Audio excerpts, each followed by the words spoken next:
Bismillaahi Raxmaani Raxiim. Markay waalidiinta dhexdhexaadinayaan lamaanaha isku dhaca ku yimid, badanaa waxaa arkaysaa xaaskiyoo leh aniga ninkan hadalkayga ma fahmaayo, markii geel loo heeso goroyuu u heesaa. Runtii markaa si fiican u tixraacdana waxaa kuu soo baxaya inay labadooduba ay khaladka lahayn.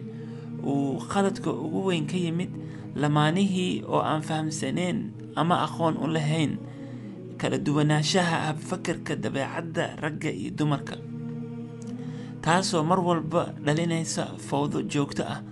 Maxaa yeelay haddii dumarkii ay ula dhaqmaan raggoodii sida dumarka oo kale, raggiina ay ula dhaqmaan xaasaskoodii sida ragga oo kale, fawdadu mar walba waa jiraysaa.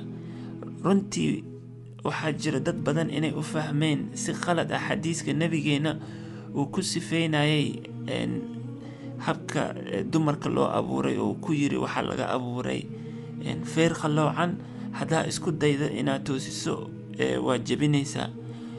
Hadafka xadiiskan ma ahayn in abuurista dumarka uu yahay mid dhiman, laakiin hadafka xadiiskan waxay ahayd nabiga Allahumma salli wa sallim calayh wuxuu ku ifinayay kala duwanaanshaha dabeecadda iyo habfakarka ragga iyo dumarka, wuxuuna ka digayay inay ragga ula dhaqmaan xaasaskooda sida ragga oo kale.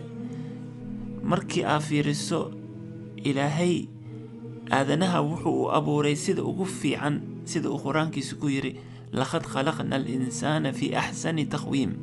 Laakiin Ilaahay waa uu kala duway, xikmadihiisa ay ka mid tahay kala duwanaanshahaasoo u suuragelinaya lamaanaha inay isdhammaystiraan, isu kaamilaan, ay is caawiyaan. Tusaalooyin badan ayaa jiro oo kala duwanaanshahaas caddaynaya. Marka aad fiiriso, xaaskii ama dumarku waxay awoodaan inay howlo badan hal mar isku qabtaan, sida ayadoo teleefon ku hadlayso oo canugu hayso ayay haddana cunto sii karinaysaa. waxay sii awoodaa inay xataa dad kaloo hadlaaya sii dhagaysato. Laakiin ragga sidaas ma aha. Ragga howl walba mid ay u qabtaan, howlo badan hal mar isku qaban karaan. Dadka khubarada ahna waxay leeyihiin yacni ragga taas waxay u suuro gelinaysaa inuu dhinaca tacabki iyo waagii hore ugaarsataa la ahaaye, yacni inuu wax soo ugaarsado, inuu guriga ka difaaco wixii khatar ku soo socda iyo waxyaabahaasoo dhan ayay ka difaacaysaa.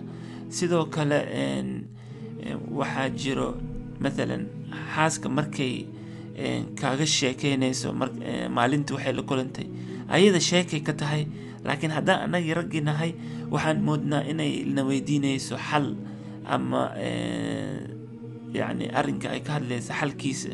Markaasaan isla markii waxaan la soo boodaynaa xalkii, maxaa saas u sameey weyday, saasaa lagu qaatay. Marka ayada waxay kaliya rabtay inaan la dareenno sida ayada ay dareemayso, laakiin anaga xalkiian la soo boodaynaa.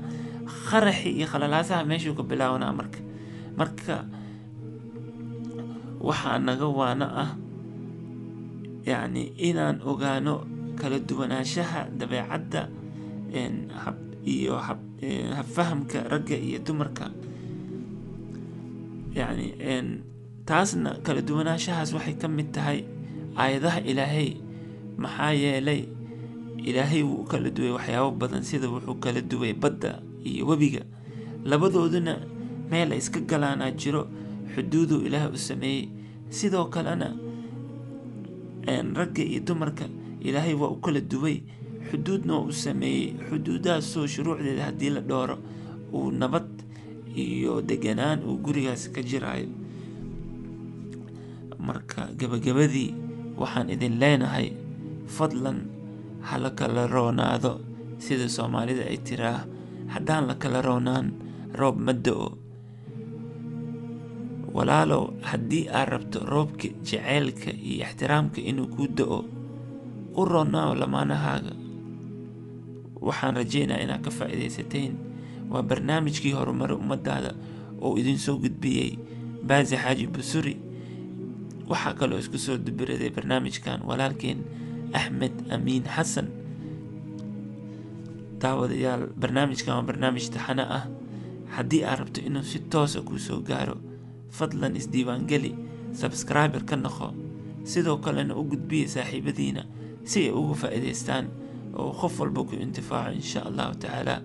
khayr ayaa idin dhaafay, mahadsanidin. جزاكم الله خيرا.